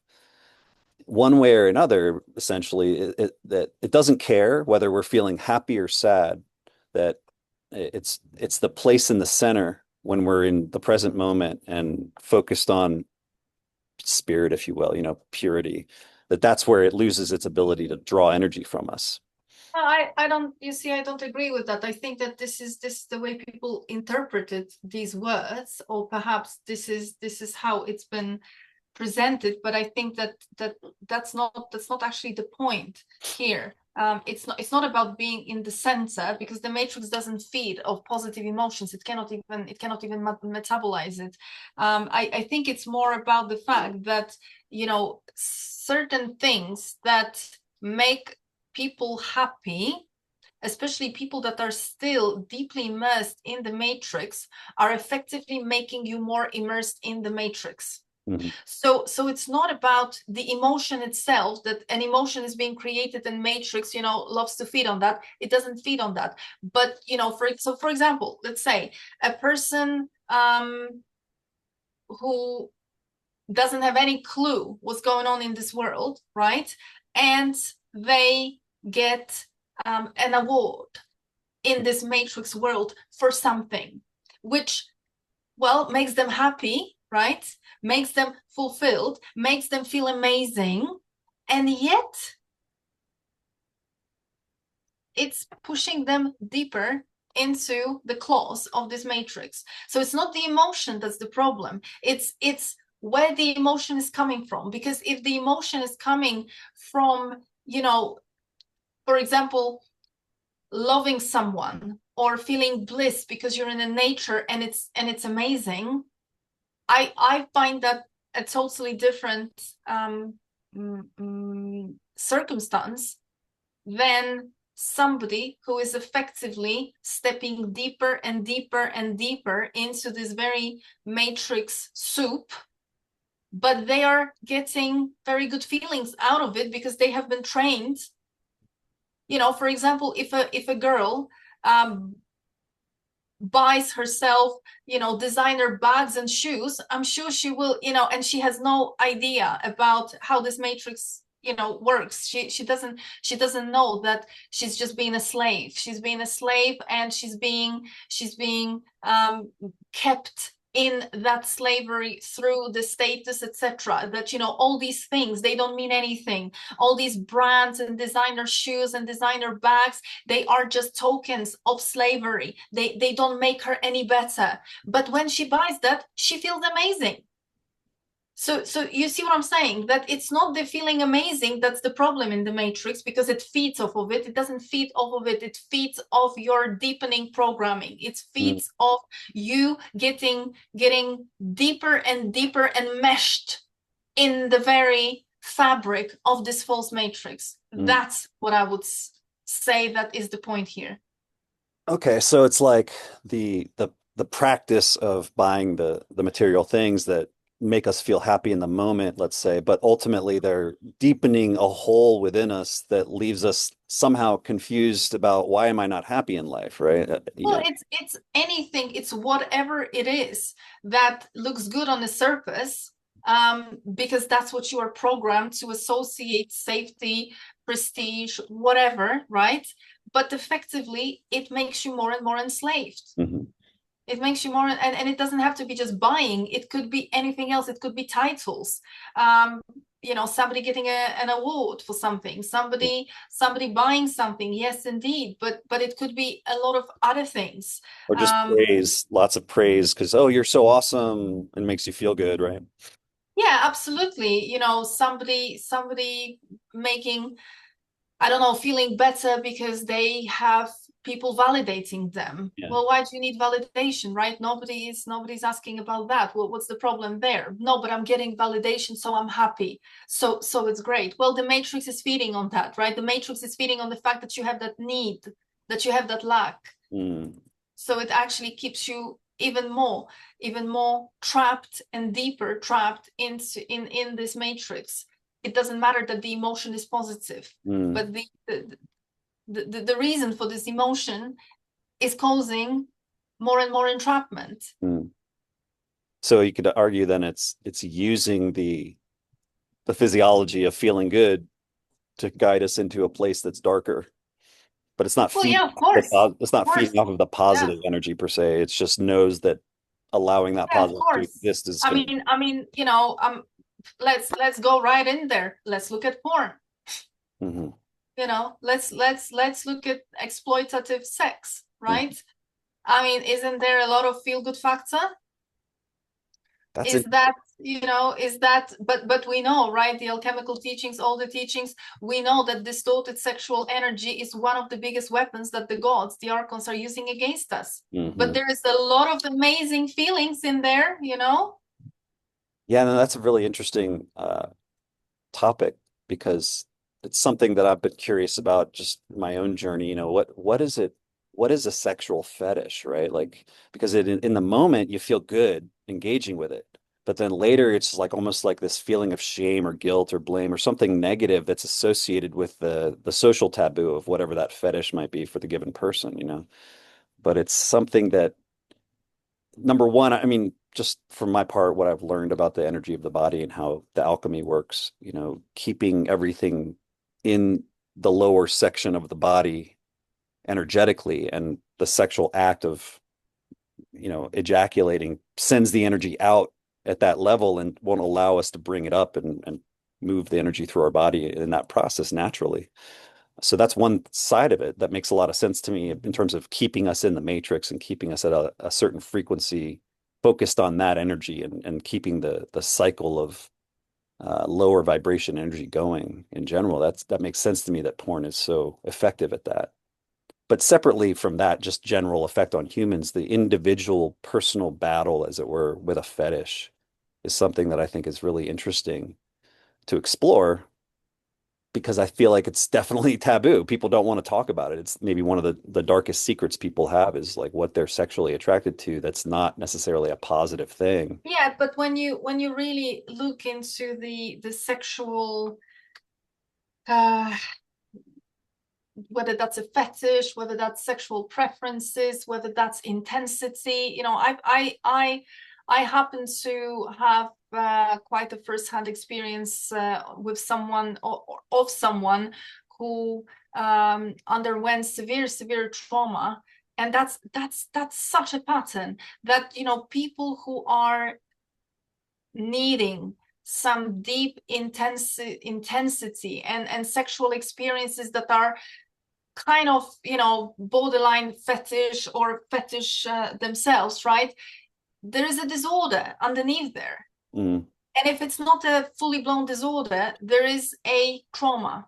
It's a response to trauma. So when that sacredness and sanctity of a sexual connection between a man and a woman, based on respect, based on honoring the other person, based on seeing the other person, right? When mm, that is gone, that is not gone because it's boring. It's only, things get boring because people need that intensity, and they need intensity because there's an underlying trauma. mm, So of course, the whole porn industry and everything, it's exploiting the fact that people are so traumatized, and whatever is their medicine, as in whatever it is that they are seeking, is readily available. mhm, And the issue is that when people engage in that kind of content, or in that kind of activity, which is absent, like I say, it's absent respect, it's absent recognition to that sacred aspect of sexual connection, because people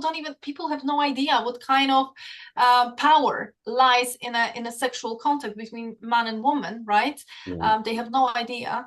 uh, well, that's when the archons, that's what they want, right? You are generating immense amounts of energy, low vibrational energy, because like you say, very often whatever is on the surface, very very much underneath, there is shame, there's guilt, there's this fear, there is some kind of other, whatever other emotions can be there. What kind of food, that's the perfect food for them, right? That's exactly what they want. yeah, So yeah, it's the more the society becomes disconnected from that sacredness, that's why we are traumatized, because you cannot be recognizing sacredness of a sexual connection because you're going to find it boring. you mm, know mhm, Sex based on oxytocin for most people is boring yeah, because they are deeply traumatized. This is why they need toys, they need the dopamine, they need the excitement, the adrenaline, maybe even drugs, etc., etc., because a connection based on these deeper aspects, it's not even available to them. They mm, cannot even touch that, right? mm, And it just feels boring. it feels boring. So the very fact that people go out and look for porn and engage in these kind of aspects is the direct result of the trauma that people carry. So Hmm. it's absolutely, and you see that this is back of what we receive in childhood, right? This is part of the code, that everybody in some way, one way or another, will get traumatized or will get programmed, conditioned, exposed to this, that, and the other, which is setting up the very environment that later will manifest in these kind of tendencies potentially. Hmm. Makes sense.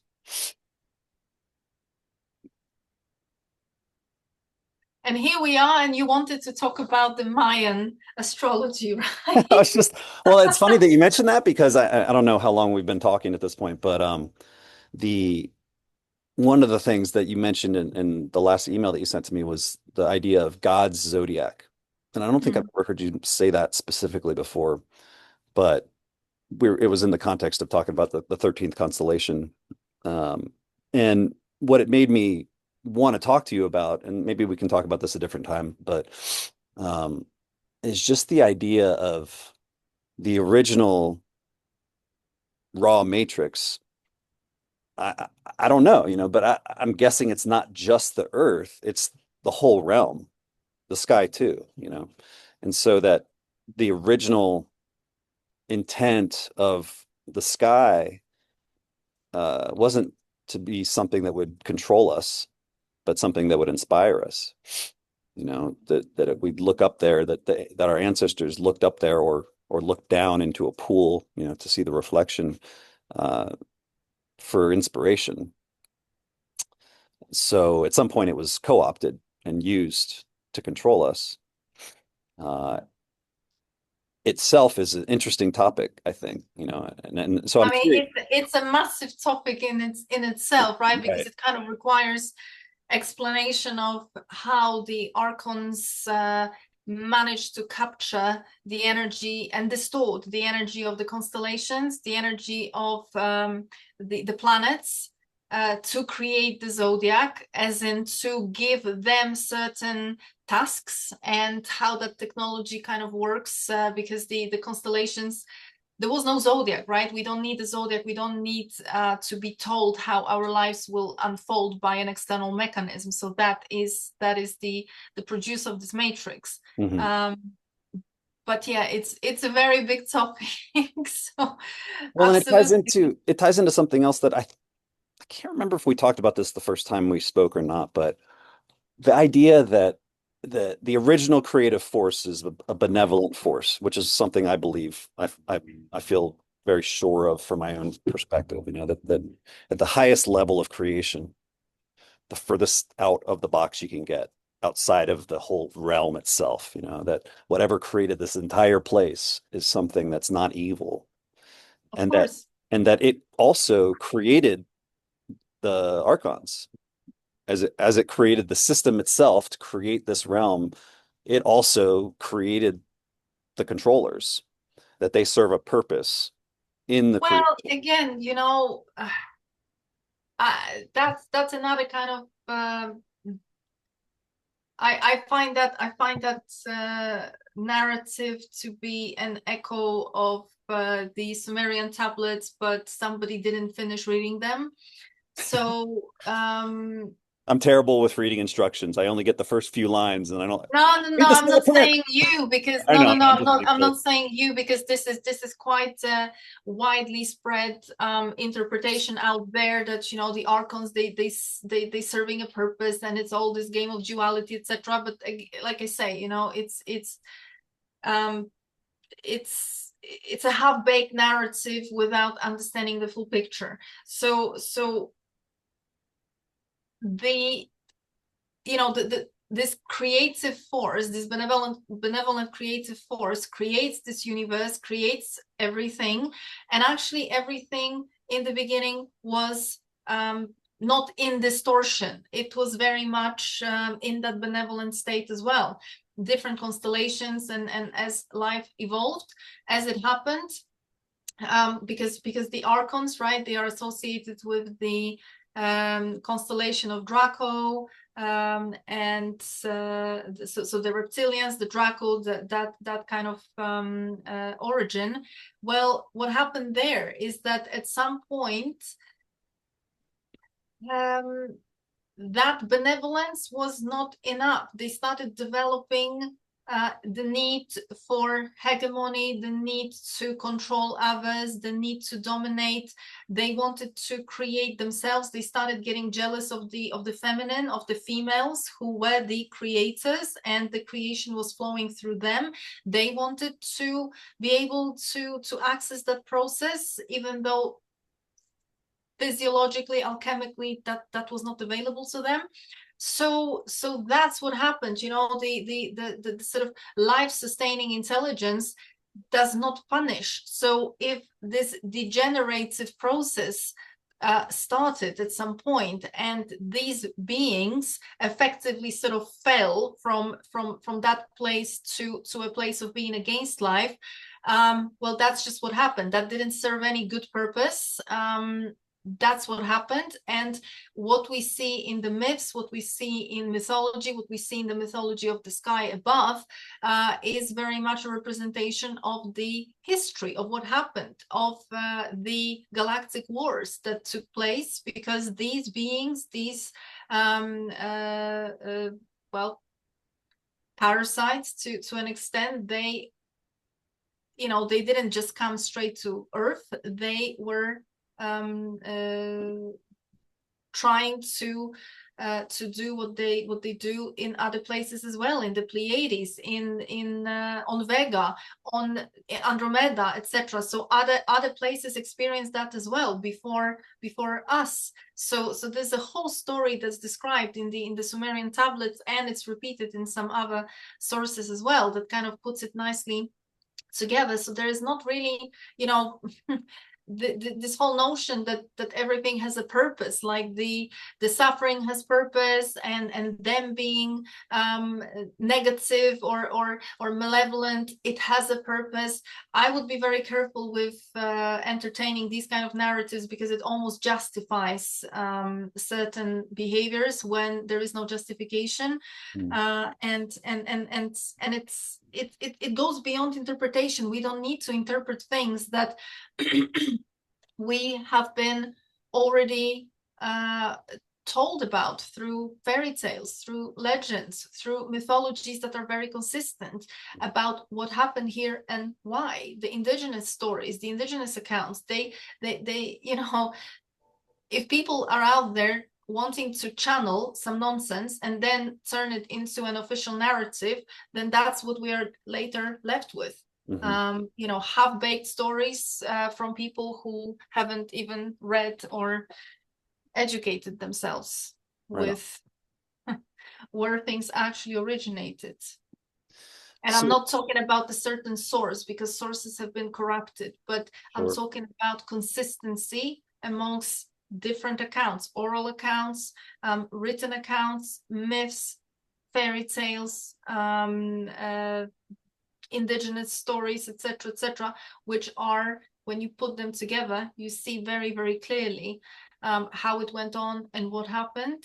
It's not, I'm not speaking from a single ancient text here, trying to be self-righteous. No, it's not my story. It's actually, when you go past the academics, when you go past the filtered down interpretation of something, that's the story. I hear you. It's definitely, and I'm no expert on the Mayan creation stories, but the little bit of it I've been exposed to, it's a similar story. The idea that the gods created several versions of humanity before the current version. And the reason why this version survived where the others didn't is because we have what they describe as the ability to remember the gods and to make ceremony and to be grateful for the life we've been given. And that whole idea of being humble and grateful to the divine being. Well, I again, not quite creating different versions of us. They have never created any version of us. What they have done, we were here, they didn't create us. or we escaped here. They came after us, and what they did do, and they are very, very good at it, is DNA interventions. Hmm.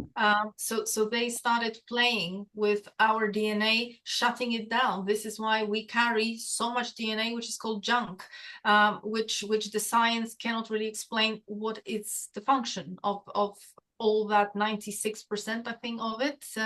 So they can only ascribe function to a very, very small portion of our DNA, Hmm. and they consider, I think maybe the times of considering the rest as redundant and just junk, I think those times are over, but they still cannot quite nail what is the other part doing. So, well, what the other part is doing is what has been disconnected through a process which later got interpreted as different versions of humans. Not Mm. different versions of humans, but different stages of disconnecting parts of the DNA to a form in which it is operating right now. Hmm. And I there was a movie with Julianne Moore from 2004, and of course I forgot the title of that movie, but it's a very interesting movie. I watched that movie twice. I watched it for the first time long time ago, and I had no idea what the hell am I looking at.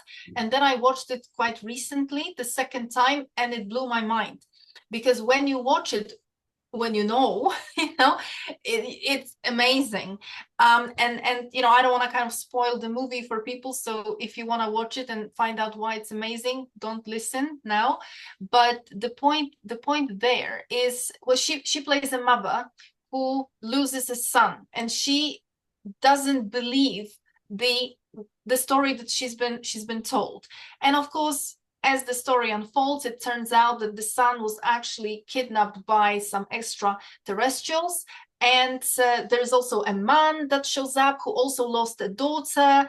And the extraterrestrials are doing everything for these parents to lose their memory, so that Mm. they would not remember even having these children, or they would just accept whatever the narrative that they want them to accept.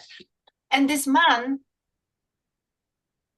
he gives in the end, but she never does. Mm. And there's a scene where this man, kind of extraterrestrial, but shape shifting into a man, says that the real experiment is not on the children, it's on the women, Mm.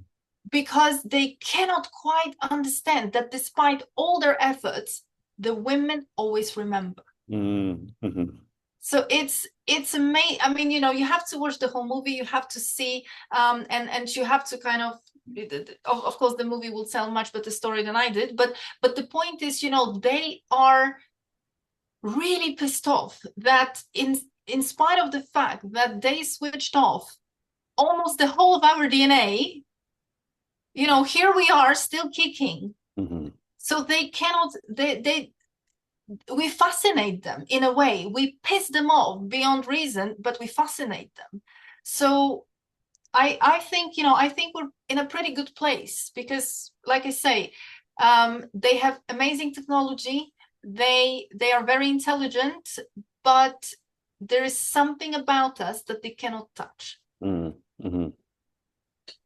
That makes me think about what you were saying before, I think before we were recording about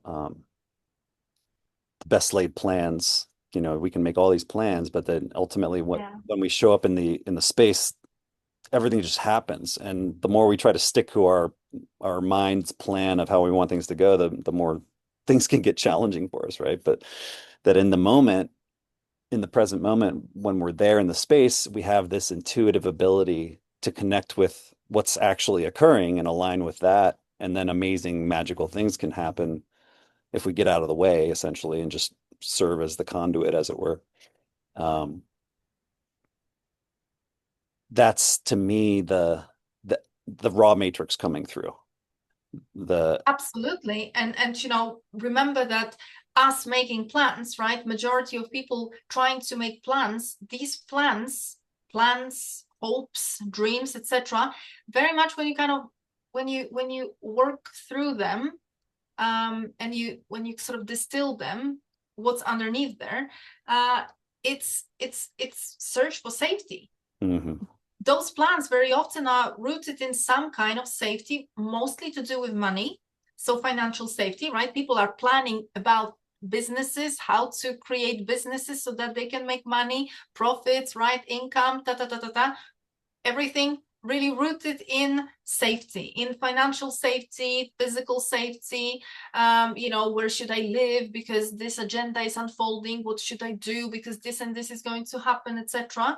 But what we were talking about is when that raw signal, when you can start touching this true matrix, the mother, the alma mater underneath it, what starts to come through you is not coming from a place of safety, needing to secure something, needing to feel in a certain way. It's that raw, pure creation. You're taken care of. You don't even think about it. You don't worry. That fear is gone. What's coming through is something much bigger. Hmm. And you are, the last one to know what's going on, right? But it's gonna blow your mind. And it's not going to be something that you don't want. It's not going to be something in misalignment with sort of who you are. It's going to be very much because that's your DNA. It's your DNA. It's coming through your DNA. That's your DNA. That's that DNA that's sitting there, junk, so called. It's starting to come on stream. So the very plan that you have here, not the God's plan, your plan, is coming online. Hmm. Hmm. Yeah, what I was going to say, it's like the Fibonacci spiral or the phi ratio, whatever it is, the part of nature that doesn't fit into a mathematical model. I think they call them the mathematical monsters, these things that can't be formulated, that they have, there's that to me, that's evidence of the original code or the raw matrix or whatever you want to call it, that it's the code behind the code, as it were, that was the original uh programming that created this realm that the controllers can't, like you're saying, like that maybe they're even fascinated by it, and that's why they tinker with us, is because they're trying to figure out how to get to that Absolutely. base Absolutely. level Because of. that's the ultimate power, right? Yeah. If they can get to the very bottom, if they could crack the bottom, what's underneath it, how is it possible that despite of all the experimentation and all that DNA intervention that they did, Eve still remembers. Eve still talks to the serpent. She still listens to the nudge inside of her, the serpent, the DNA, right? She still listens to the serpent over the God. Hmm. Infuriating. Yeah. I guess that was one of my other questions I was going to touch on, is just, is this original creative force just benign and doesn't have a stake in the game of whether the creation it manifested turns out well or not, good or bad? Like, if these beings that manifested within the realm and now have, taking control of aspects of the original creation for their own benefit, that it would seem that if there's a benevolent God out there, or divine being, whatever you want to call it, would just be like, hey, no, no, no, no, no, you can't do that. Stop, throw the lightning bolt, Zeus, kind of stop the Well, process or whatever. there is an element of that because there is an element of that in a sense that why do we have the apocalypse? Hmm. Why do we have the prophecies talking about the end of times? As in, there was always a clock put against the reign of these gods, of these archons, that their behavior was not going to continue forever. And why? Because it's against the principle of life, and the underlying principle of the universe that we live in is life, is sustenance of life. It's not destruction, it's actually life. And they are not operating according to that principle, they are operating against it. So I prefer to see it as a mother, Hmm. as in that this creative force, as you say, is this force sort of, does it care, shouldn't it punish the bad guys? Well, think about it as a mother. right? If a mother has two sons and one of the sons is turning out great and good and kind and loving and caring and everything, but the other one is not, right? He grows up to be problematic, difficult, maybe holding hatred and acting out. A mother's love is unconditional. Mother's love is unconditional. So she may not condone the behavior, but the love is unconditional. But of course, in this universe, right, the way things have been created, that kind of against life behavior is not sustainable. So that kind of behavior has a expiry date, and Mm, as it happens, the expiry date is now. mm, So they will be eclipsed in some way. It's just that we are struggling to understand in what way they will be eclipsed, mm, because it doesn't quite look like, you know, a happy ending where we all, everybody on this earth and in the universe, everything is going to be amazing and, you know, they're just going to disappear. It's Ragnarok, for example. So the Norse mythology is talking about the final battle between the gods and the Titans, the Jotun, the giants, where, well, and the humans kind of, you know, being there. Who survives are the ones who hide or sleep under the tree of life. mm, That's an information. That's an information. That's an information that says that, what does it mean, the tree of life, right? It's obviously, it's not a physical tree, it's not a place, it's not a space on earth. It's it's it's a field code, right? It says that who will survive are those that are connected to the field, connected to the raw matrix, meaning those with their architecture matrix infestation collapsed enough to be touching the raw signal. These will survive. That's the judgment day, right? The judgment day from the Bible, from the apocalypse, the judgment is coming, separating the wheat from the chaff. All those languages, right? Whether that's in the gospel, that's in the apocalypse, that's in the mythology, they all talking about the same event. mhm, So if a person stays infected by the matrix, the, they do not survive end of the world. They do not continue. I don't know how it's going to look like. I don't know. I cannot describe it, but I know that the condition is, you need to be hiding under the tree of life mm, to survive. And so there is the judgment that's coming, but it's not a judgment, you know, that some angel's gonna come down. It's a field function. It's a verification.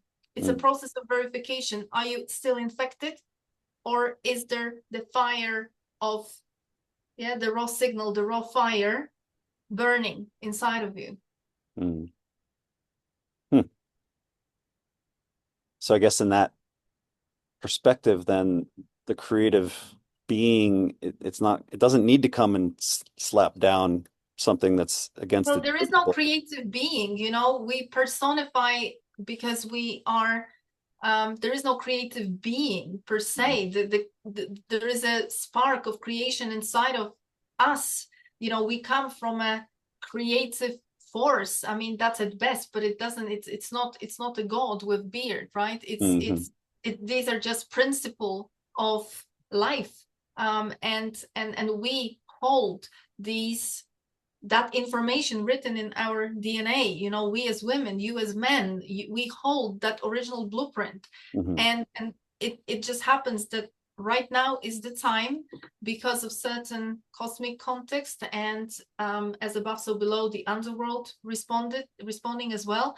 This is an unprecedented time, which is called the end of the world, mhm, in prophecies, that certain energies are saturating, certain things are happening. So that time of rain against life needs to be over. mhm, And that's where the judgment day is coming.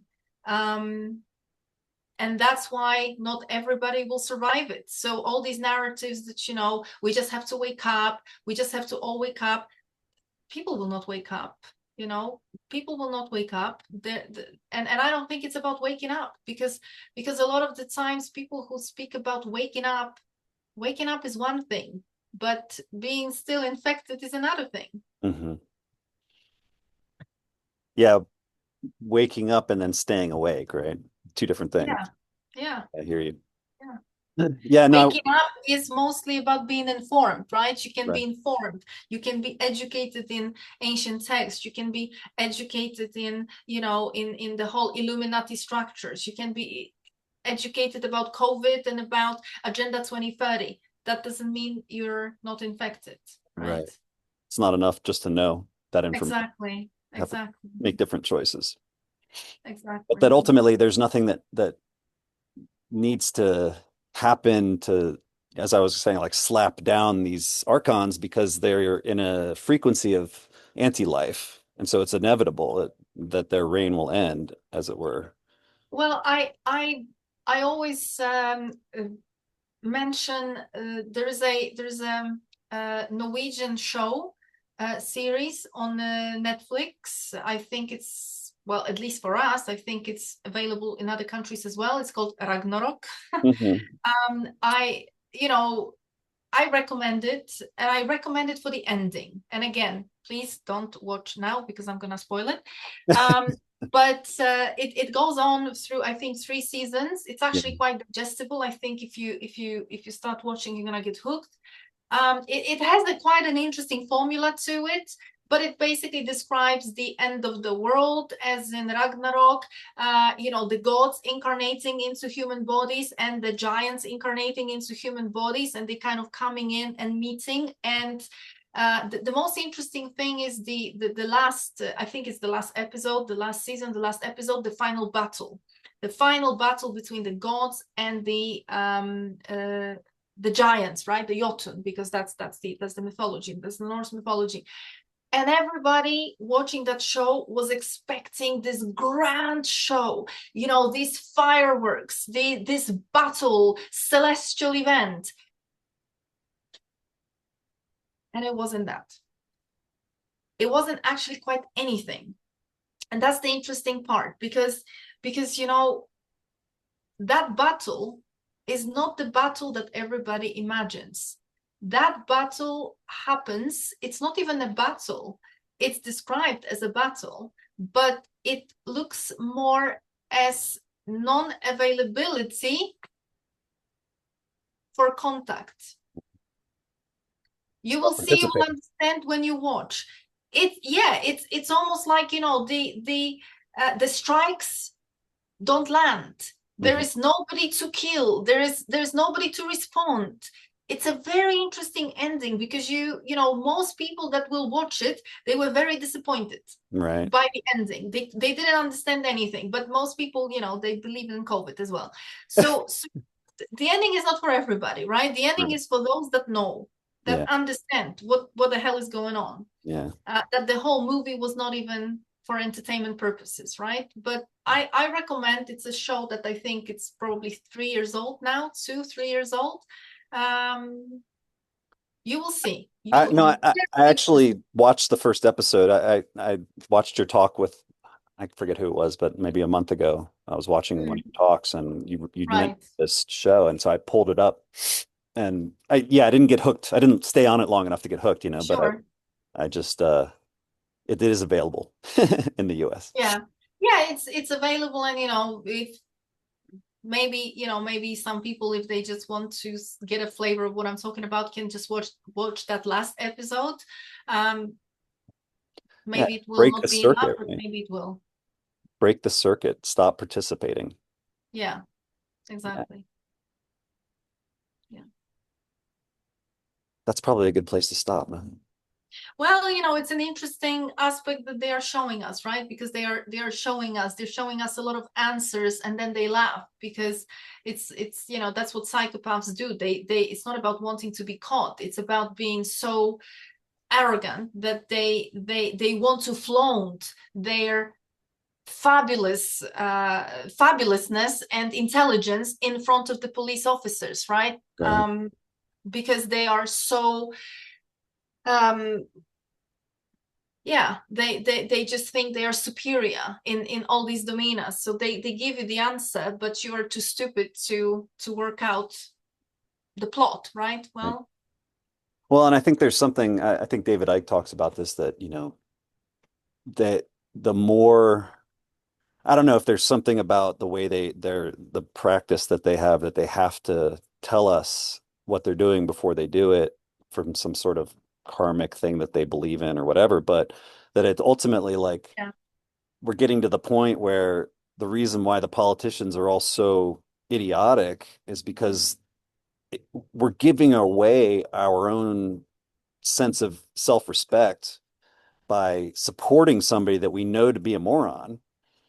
But we're like, oh, it's the lesser of two evils. I'll vote for this guy because the other guy's a bigger moron. yeah, but it even goes beyond that, right? I mean, if people still believe in politics, then what are we talking about? Well, that's I my mean, point, is bread that, and circuses, right? yeah. Like I mean, it's not about just knowing that both sides are ridiculous or stupid. It's a theater. It's there on purpose. It's bread and circuses. It's something to occupy the masses. Yeah. Um, Giving the impression of choice or influence where there is none. Yeah. It's just the same with sports and the same with concerts and the same with all the kind of entertainment out there, shopping, right? Everything is there.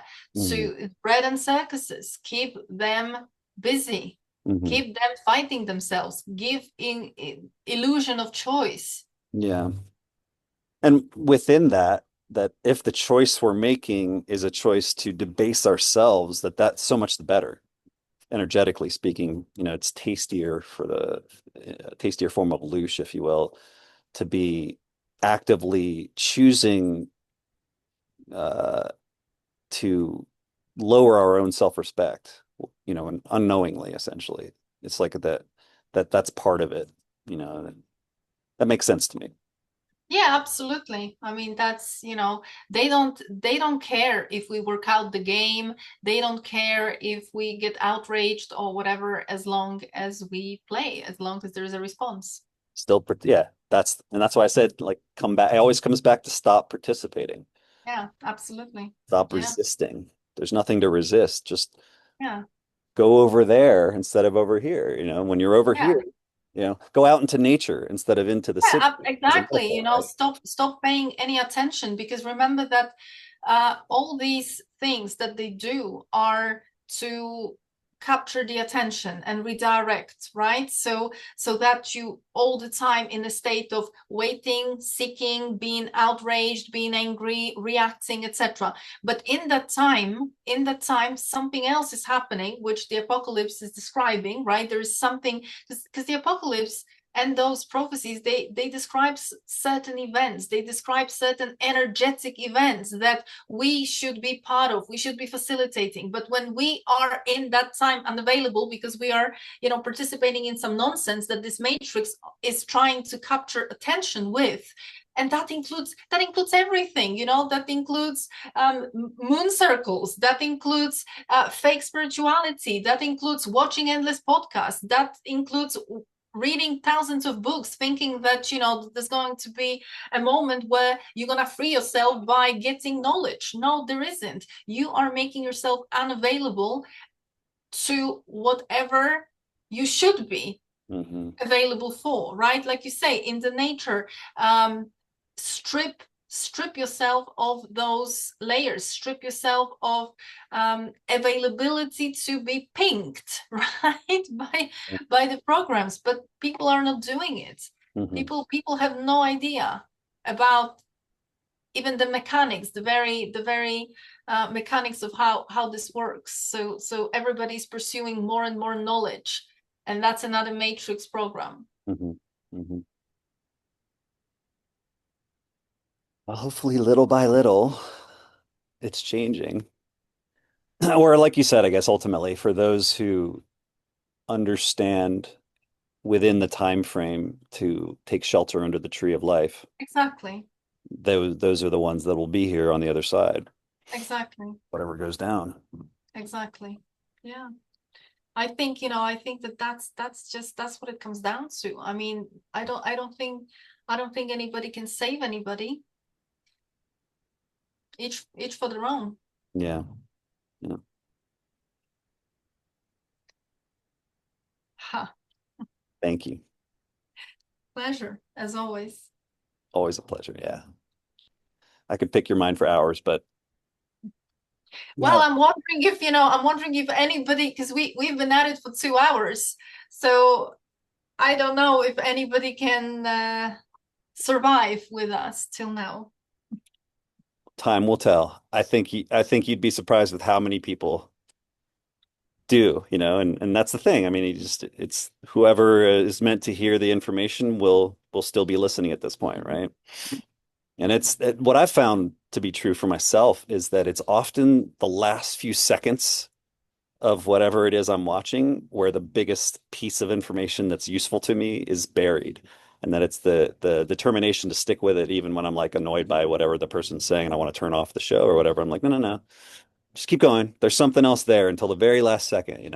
It's often the case that, and I feel Right. like everything that we talked about led to that last few minutes that you just put so eloquently, that it really does come back. Everything ultimately comes back to the awareness of what we're participating in. Yeah. And there's never a time where it's always possible to just stop. Every present moment, if we can come to an awareness of something that's a pattern that's not serving us, just stop. Just Yeah. choose a different way. And it's definitely the mind and the ego that wants to tell us like, no, we've been going down this road. We have to keep going this way. Absolutely. No. Yeah, but that's precisely that goes back to the comfort and gain, right? That I mean, it's seemingly so simple as, well, just stop, do something else. But the comfort and gain are two main factors that are kind of deciding for you to stay in those choices, right? It's to stay in those patterns. So you would have to really do something uncomfortable, scary, inconvenient to break the pattern, and people don't want to do it. Yeah. Stretch yourself. Yeah. Yeah, Yeah. I agree.